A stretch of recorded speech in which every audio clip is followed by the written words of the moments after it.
southern Virginia lie some of the best wheat farms in the United States. John Boyd is the fourth generation in his family to be farming here, on land that was originally purchased by his great-grandfather.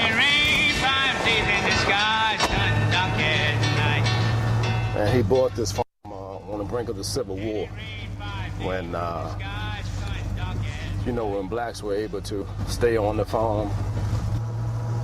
But these are soybeans, and as you can see, they're beginning to fill out. And once we harvest these, we'll then come immediately behind with wheat. Even with subsidies, he needs good international sales for his wheat to make a decent living. But he says for years, the Australian Wheat Board locked him and other farmers out of key export markets. But here again, we lost a lot of money by not being able to participate in those Iraq contracts and other related countries. So did you actually try and cut a deal with Iraq? Absolutely, we tried. And, like I said, the AWB has such a hold on this thing. I don't think a lot of people know how much power that they use, to keep the U.S. farmer out of those contracts. No, I was going to say, I'll try to crank it up, the battery again. So you're getting it ready for harvest time? Yeah.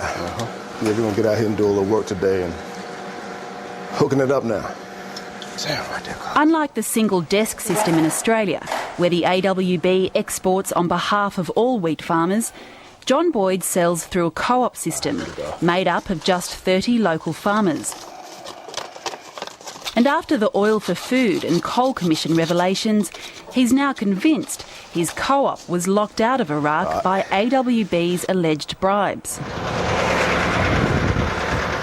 I don't mind any company or co-op being successful, but I don't think it's right when you do things underhanded and cut out small co-ops like mine and others here in the U.S.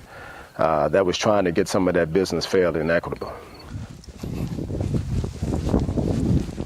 John Boyd is no stranger to activism. He's already taken on the US government in court over discrimination against black farmers in the farm subsidy program. In my personal philosophy, sometimes things get to that point to where if you want to get some results, sometimes you have to take it to a federal court. He's now a plaintiff in a class action against the AWB.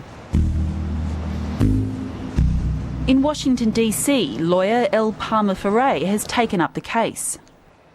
The case is very simply this, that the AWB paid the Hussein government $220 or more million, I think US $1 million, which allowed the AWB to have the exclusive marketing rights for the sale of wheat under the UN Oil for Food program to Iraq. As a result of that, other countries, farmers in other countries, and in this case, U.S. farmers, were in effect prohibited, or not. They were not able to participate in this Iraqi market. And I think the class action is going for financial compensation to make up for those lost sales.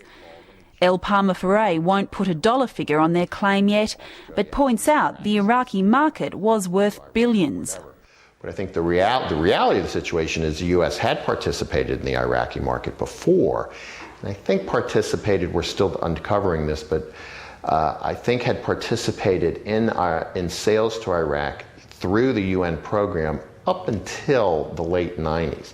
But then when the real bribery or the real bribes kicked in, everyone was excluded except for the AWB.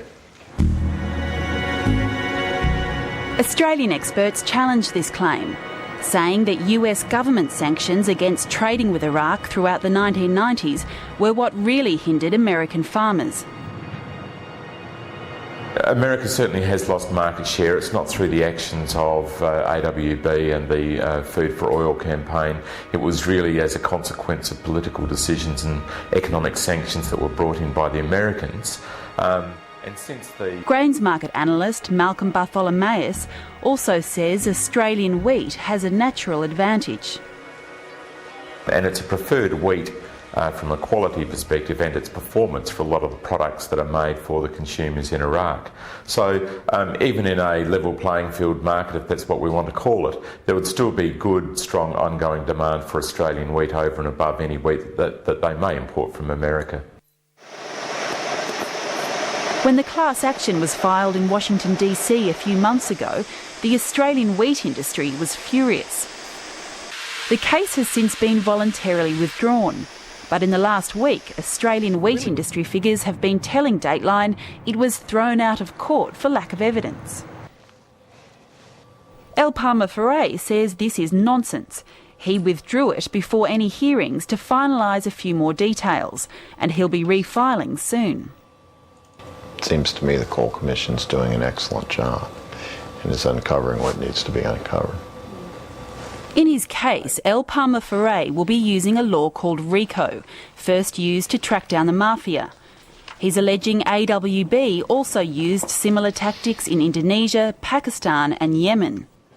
It sounds like, the information you have on the other countries, Pakistan and Yemen and Indonesia, is quite speculative at this stage. I wouldn't call it speculative, but it's certainly in the early stages. The AWB would not be interviewed, but said that any court action is ill-conceived and will be vigorously defended. Back on the farm, John Boyd is optimistic that the woes of the AWB could mean more exports for him this year, and is planting extra wheat. There's more at stake here than just a court case, though. It's yet another chapter in a long-running, bitter trade war between the highly subsidised American farmers and the market might of the AWB's single desk system. How much of this is about actually getting recompense for what you say you lost financially versus trying to break down the AWB system? I would say we're certainly after getting some of the losses that were done, but we also after a fair playing field in the long run. We are being able to compete in an international basis on the long run. That's certainly what I would like to see happen too.